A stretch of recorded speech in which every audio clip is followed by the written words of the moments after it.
basically, you know, make it modular. You can add on components. So how does that fit on here? Well, the extruder. Well, the challenge of the extruder is it's very primitive right now. I mean, this is kind of a rough prototype. It's definitely too big. So, I mean, does it fit on this one? Does it fit on this printer? Yeah. There's a mount. I don't know where it's at right now, but you lose so much Z-axis travel with it like this. It's not really worth it. So one thing we're talking about doing is actually having the extruder actually mounted on top and then have a hose or some kind of tube. Can I put it down on the... Yeah. So I can see it better? Yeah, so we're talking about mounting it on top of the printer and then have a hose going down to the print head. Okay. But the only problem with that is you would have a lot of waste when you're through printing. You would have to purge it and you'd waste a lot of material. I mean, this is just a rough, primitive prototype. So where do you put the chocolate in? Yeah. So this unscrews. This is actually a icing extruder I bought from Michaels, and I just kind of modified it and stuck a motor and a lead screw on there. But yeah, it just unscrews and you can put chocolate in there. So originally I was gonna have I was gonna brand it as the experimental extruder, but MakerBot came out with the experimental extruder, so I had to name it something else. You put the chocolate in here. Exactly. So you put the chocolate in there and screw it back in.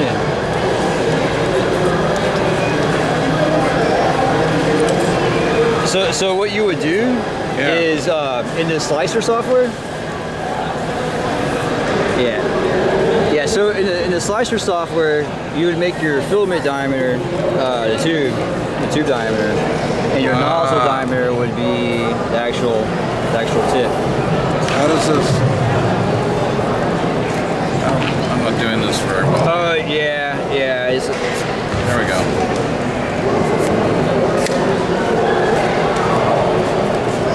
You machined this part, right? No, actually that came all in one unit. Oh, it did? Yeah, this one is, I mean, we pretty much bought it at Michael's icing extruder and just 3D printed some parts, stuck a motor on there, lead screw. Okay, so what did you 3D print? You 3D So all I 3D printed was this, this motor mount, and that's pretty much it.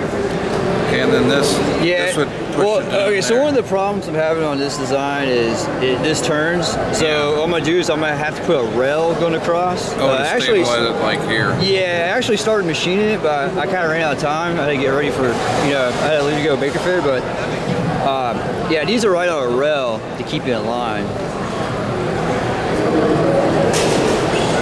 Oh, so this is the plunger. Exactly. Okay. And all we're doing is automate it by having a lead screw and a motor. Oh yeah. So as it turns the screw, it'll tighten up. It'll tighten up and it'll push the chocolate out. Check it out. This is a chocolate extruder. You put the chocolate in this tube. Chocolate. And then you have the extruder here, the motor. It takes the plunger. I mean, it doesn't just have to be chocolate either. I really want to make an extruder that you can do clay and chocolate, but I think they're going to have to be two separate extruders because clay is going to need more force to push it through. Yeah. But I don't know, with our printer, you got to think, like, what are the applications of a lead screw driven machine? The benefits of a lead screw driven machine is you can move more weight around really quick. You can do Play-Doh. Yeah. You could do ceramics, you could do... yeah, we definitely get into ceramics. But we were thinking, maybe we should try getting the food market because most of the machines are belt driven. Pancakes. Yeah. Wow. I'm gonna go grab a cigarette. I'll be right back. Okay.